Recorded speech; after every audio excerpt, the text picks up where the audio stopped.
আসসালামু আলাইকুম প্রিয় দর্শক। আজ শেয়ার করব তাজা তাজা কাতলা মাছের দুটি রেসিপি, যেগুলো আমাদের বাঙালির খুবই প্রিয় রান্না আর সবাই খুবই পছন্দ করে। আর এটা মাশাআল্লাহ ভাতের সাথে খেতে কিন্তু খুবই মজার হয়। তাই ভিডিওটি স্কিপ না করে দেখতে থাকুন। আশা করি আজকের ভিডিও আপনাদের অবশ্যই ভালো লাগবে। আর ভালো লাগলে অবশ্যই লাইক, শেয়ার, কমেন্ট করতে ভুলবেন না। তার সাথে সাবস্ক্রাইব করে পাশে থাকা বেল আইকনটি ক্লিক করবেন। চলুন আর দেরি না করে শুরু করা যাক। তো এখানে আপনাদের দাদা নিয়ে এসেছি একটা বড় কাতলা মাছ। মাছটা খুবই টাটকা ছিল আর খেতেও কিন্তু খুবই মজার ছিল। তো মাছটা 1 কেজি 800 গ্রামের। আর এই মাছের পেটে ডিমও রয়েছে, দেখি বুঝতে পারছেন। তো এবার আমি মাছটাকে কেটে নেব। তো আগে আপনাদের বলে দিচ্ছি, কেটে নেবার সময় ভিডিও ক্লিপটি ওঠেনি। তো যেহেতু আমি একাই ভিডিও বানাই, তো সেক্ষেত্রে আমার প্রবলেম হয়ে যায়। তো আমি ভিডিওটি এডিট করার সময় দেখতে পেলাম যে মাছটা কাটার ভিডিও ওঠেনি। যাই হোক, মাছটাকে আমি পিস পিস করে কেটে নিয়েছি। অনেকগুলো পিস হয়েছে, যেহেতু বড় মতোই মাছ ছিল। আর ডিমও অনেকখানি বেরিয়েছে। এবার মাছের যে বাদ দেওয়া অংশগুলো, ওগুলো এক জায়গায় জড়ো করে নিচ্ছি। এগুলোকে আমি মাটির নিচে দিয়ে দেব, যাতে কি হবে, মাটিটা উর্বর হবে আর গাছও খুব ভালো হবে। তো আপনারাও এইরকম মাছের আঁশ বলুন বা যাবতীয় যা কিছু বাদ দেওয়া যায়, সেগুলোকে মাটির নিচে দিয়ে দেবেন। সেক্ষেত্রে মাটিটা উর্বর হবে আর গাছও ভালো হবে। এবার এদিকে আমি কিছুটা মাছ নিয়ে নিয়েছি। এবার তাতে দিয়ে দিলাম লবণ, লঙ্কা গুঁড়ো আর হলুদ। খুব ভালো করে এবার মেখে নিলাম। আর মেখে নেওয়া হয়ে গেলে এই মাছগুলোকে এবার আমি ভেজে নেব। এদিকে ফ্রাই প্যানে সর্ষের তেল দিয়ে দিলাম আর তেলটা বেশ ভালো মতো গরম করে নেব। তারপরে মাছগুলো সব ভেজে নেব। তবে এখানে একটা টিপস বলে দিই, যেটা আমি ফলো করতে ভুলে গিয়েছি। তেলটা গরম হবার পর আপনারা একটু লবণ ছড়িয়ে দেবেন, তাতে কি হবে, মাছটা তলায় ধরে যাবে না। এবার মাছগুলোকে খুব ভালোভাবে উল্টে পাল্টে ভেজে নেব আর তারপরে তুলে নেব।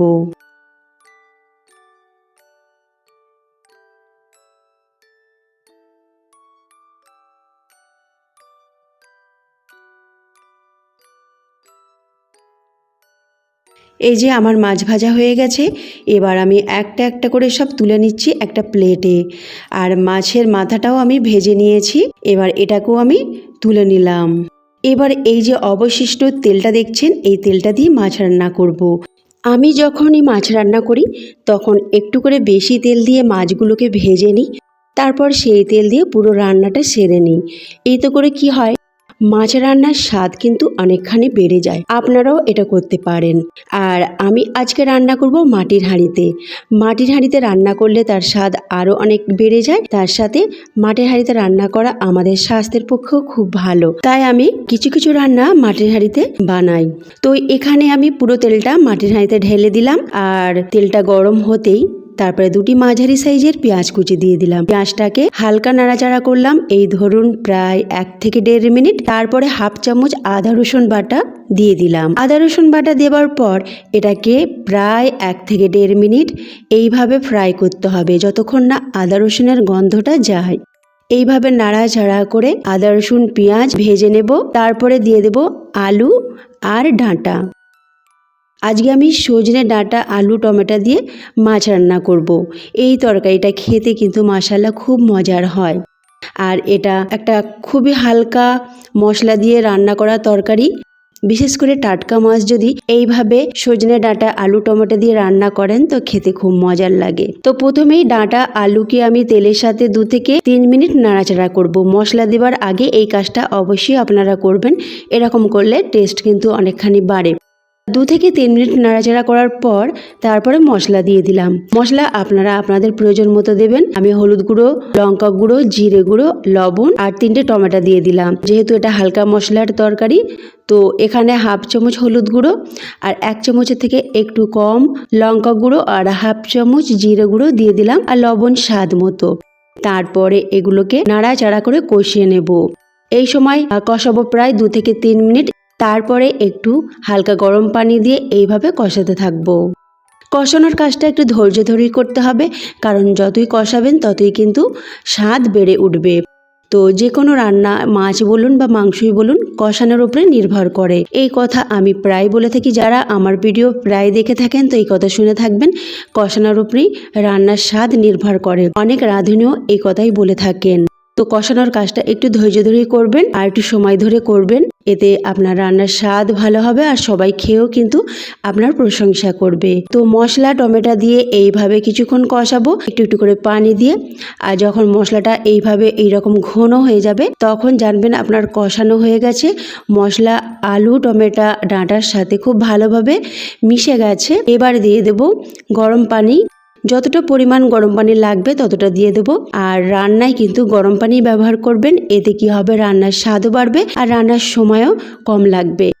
তো আমি যখনই রান্না করি মাংস বলুন আর এইভাবে মাছ রান্নাই বলুন, আমি গরম পানি ব্যবহার করি। বিশেষ করে মাংস রান্নাতে গরম পানি তো ব্যবহার করতেই হবে। তো যাই হোক, এখানে আমি গরম পানি দিয়ে দিলাম প্রয়োজন মতো। যতটা ঝোল রাখবো তার থেকে একটু বেশি পানি দিয়ে দিলাম, কারণ এটা ফুটবে, আলুর ডাঁটা নরম হবে, তার জন্য পানিটাও কমবে। তো ততক্ষণ একটা ঢাকনা চাপা দিয়ে মাঝারি আঁচে রান্না হতে রেখে দিলাম। আর এদিকে একটা প্লেটে নিয়ে নিলাম 5টি মাঝারি সাইজের পেঁয়াজ কুচি, একেবারে ফাইনলি চপ করে নিয়েছি। আর তাতে দিয়ে দিলাম লবণ। এবার লবণ দিয়ে হালকা হাতে এইভাবে একটু পেঁয়াজটাকে কচলে নেব। তারপরে দিয়ে দেব কাঁচা লঙ্কা কুচি। লঙ্কা কুচিটা আপনারা আপনাদের প্রয়োজন মতো দেবেন, যে যেরকম ঝাল পছন্দ করেন।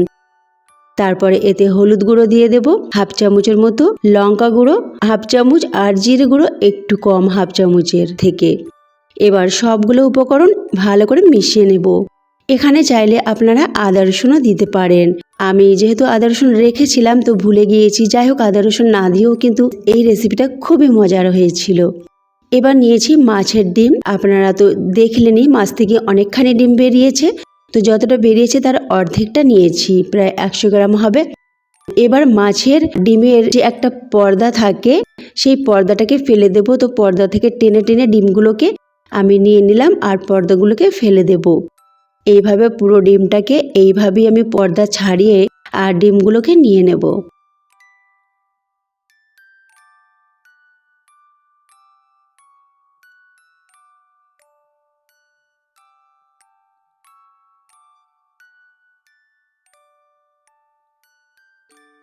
ডিমগুলো সব নিয়ে নিলাম। এবার এতে দিয়ে দিলাম বেসন, এই 2.5 চামচের মতো। বেসনটা অবশ্যই দিতে হবে, কারণ এটা বাইন্ডিংয়ের কাজ করবে। বেসন না দিলে এটা যখন ভাজতে যাবেন তখন ডিমগুলো ছেড়ে ছেড়ে যাবে, সেজন্য বেসনটা দেবেন। তো বেসনটা বেশি না দিলে হবে, শুধু 2 থেকে 2.5 চামচ দিলেই যথেষ্ট। তারপরে ভালো করে এটাকে মেখে নিলাম। এবার চলে যাব গ্যাসের কাছে। যে ফ্রাই প্যানে আমি মাছ ভেজেছিলাম সেই ফ্রাই প্যানে আমি এটা তৈরি করে নেব। একটু সর্ষের তেল দিলাম। সর্ষের তেল দিয়েই এটা করবেন, খেতে কিন্তু খুব মজার হবে। তো তেলটা গরম হতেই তারপরে চামচ করে নিয়ে এইভাবে একটু গোল গোল করে দিচ্ছি। এইভাবে আমি সবগুলো ভেজে নেব। আর গ্যাসের ফ্লেমটা রেখেছি এখানে মাঝারি। মাঝারি আছে এগুলো লাল লাল করে ভেজে তুলে নেব। এই মাছের ডিম ভাজাটা খেতে কিন্তু মাশাআল্লাহ খুব দারুণ হয়, ভাতের সাথে খেতে খুবই মজা লাগে। তো আমি এইভাবে মাছের ডিম ভাজি যখনই ইচ্ছা হয়।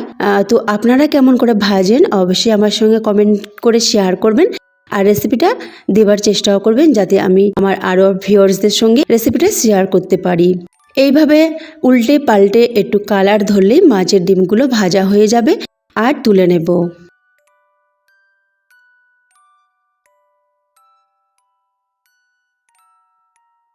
দেখুন আমি একটা প্লেটে নিয়ে নিয়েছি। মশলা দেখতে দারুণ হয়েছে আর খেতে কি বলবো খুবই মজার হয়েছিল।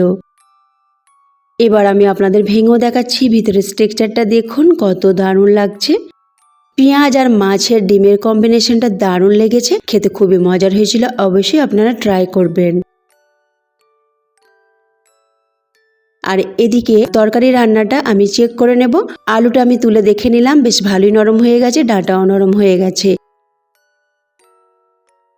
তরকারি তৈরি হয়েই গেছে। এবার মাছগুলো দিয়ে দিলাম, তারপরে শেষে একটু জিরে গুঁড়ো দিয়ে দেব। তারপরে একটু নাড়াচাড়া করে নিলাম হালকা হাতে। তারপরে এটাকে 2 মিনিট জোর আঁচে ফুটিয়ে নেব। ব্যাস আমার মাছের ঝোল একেবারে রেডি হয়ে গেছে। খেতে মাশাআল্লাহ খুবই মজার হয়। ডাঁটা আলু টমেটো দিয়ে এই মাছের ঝোলটি, বিশেষ করে টাটকা মাছ হলে তো আর কথাই নেই, এক বছরের থেকে বেশি ভাত আপনারা খেয়ে ফেলবেন। তো ফ্রেন্ডস, আজকের রেসিপি আপনাদের কেমন লেগেছে অবশ্যই আমাকে কমেন্ট করে জানাবেন, আর ভালো লাগলে অবশ্যই লাইক শেয়ার করতে ভুলবেন না। তার সাথে সাবস্ক্রাইব করে পাশে থাকা বেল আইকনটি ক্লিক করবেন। তার সাথে এরকম মজার মজার রেসিপি দেখতে চাইলে উপরে আই বাটন আর এন্ড স্ক্রিন চেক করে নিতে পারেন। আল্লাহ হাফেজ।